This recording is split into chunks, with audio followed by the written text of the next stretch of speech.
E outro dia até eu li uma reportagem que nos Estados Unidos estavam falando de transmissões pela televisão e estavam fazendo o esquema seguinte, que o locutor tinha que narrar, mas sem olhar no monitor. Porque o que ele está vendo no monitor é que o cara está vendo. Então, ele não olhando para o monitor, ele passaria seguramente outras informações para quem está em casa. Porque se ele está no local, mas em cima da imagem, está praticamente vendo o mesmo. Então, mas o Galvão Bueno era contra isso aí, ainda é, com certeza. Porque ele fala assim, poxa, ele falava assim, ó, você está vendo uma imagem, eu estou narrando outra, você vai me chamar de louco.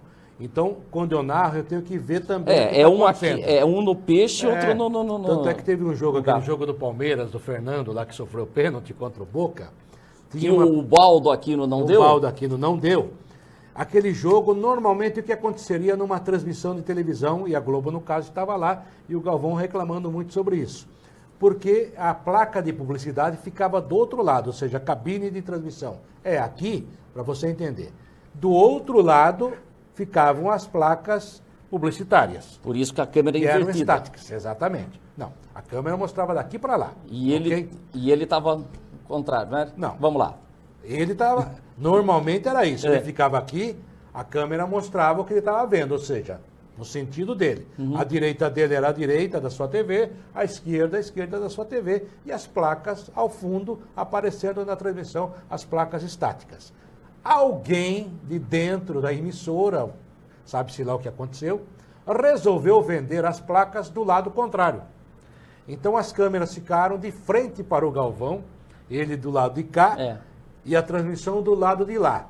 Ele falou assim, fala um palavrão, né? Não vou falar aqui. Esse filho de uma boa mãe vendeu essas placas, está pegando um dinheiro por fora, e como é que eu vou transmitir invertido?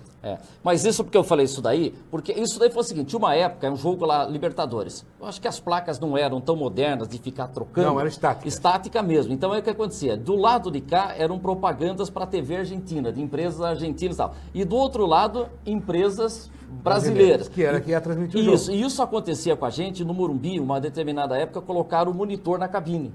Eu não sei como é que está agora, mas a transmissão da TV era de um lado e rádio do outro. Exatamente. Então a gente estava narrando bola solta na ponta direita e se você colocava o olho no monitor, o cara estava do outro lado, entendeu? Então se tinha... invertida, era convertido. Mas são esses detalhes, né, meu? São detalhes e era uma briga grandiosa em termos de publicidade, tanto é que o Eurico Miranda brigou com a Globo. E para ferrar a Globo, ele vendeu todas as placas para o SBT. Não, ele fez entrou em campo. As placas também. E entrou em campo na final, aquele segundo jogo contra o São Caetano, depois da... Daí a TV Globo transmitindo o jogo com o slogan da SBT em tudo quanto é placa ao redor do gramado. Ou seja, não dava para tirar.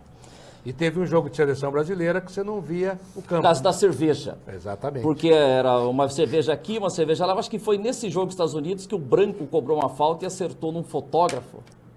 Lembra? Ele pegou uma bolada. Mas isso estava forte, hein? Isso de propaganda aconteceu o seguinte: a TV ia transmitir um jogo em Ribeirão, para a gente até sair um pouco do assunto, mas acho que vai.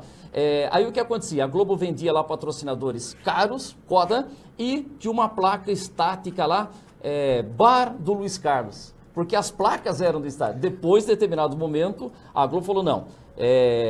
A propaganda no estádio aparece mais do que aquela chamada. Então passou a ter com os patrocinadores as placas do estádio também. Que tinha gente levando vantagem ali. Agora virou um pacote justamente por causa disso. Porque tinha gente que levava vantagem tinha um lá. Bradesco de patrocinador, apareceu o Itaú. Né? E era a placa vendida pelo estádio. O que aconteceu? O que aconteceu no Allianz Parque também na Libertadores. A propaganda do Palmeiras teve que ser retirada para a transmissão da Copa Libertadores, porque eram outros patrocinadores. Isso é muito normal acontecer em competições internacionais, Copa do Mundo. A própria Copa do Mundo, a FIFA não chama o estádio não chamava em Munique e não chamou aqui também. E não chamaria aqui também o estádio de Allianz Parque.